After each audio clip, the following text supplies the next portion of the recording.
Jamnagar એસપીનું fake Facebook account બનાવનારને ઝડપી લેવામાં આવ્યો છે। એસપી પ્રેમસુખ ડેલુનું નકલી આઈડી બનાવી આ શખ્સ છે તે અન્ય લોકોનો સંપર્ક કરતો હતો। હાલ તો તેને રાજસ્થાનના મેવાત વિસ્તારમાંથી ઝડપી લેવામાં આવ્યો છે।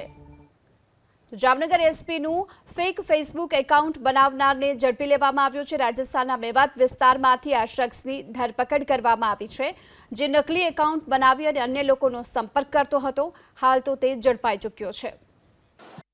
જામનગર એસપીનું ફેક ફેસબુક એકાઉન્ટ બનાવનારને ઝડપી લેવામાં આવ્યો છે। એસપી પ્રેમસુખ ડેલુનું નકલી આઈડી બનાવી આ શખ્સ છે તે અન્ય લોકોનો સંપર્ક કરતો હતો। હાલ તો તેને રાજસ્થાનના મેવાત વિસ્તારમાંથી ઝડપી લેવામાં આવ્યો છે। જામનગર એસપીનું ફેક ફેસબુક એકાઉન્ટ બનાવનારને ઝડપી લેવામાં આવ્યો છે। રાજસ્થાનના મેવાત વિસ્તારમાંથી આ શખ્સની ધરપકડ કરવામાં આવી છે, જે નકલી એકાઉન્ટ બનાવી અને અન્ય લોકોનો સંપર્ક કરતો હતો। હાલ તો તે ઝડપાઈ ચૂક્યો છે।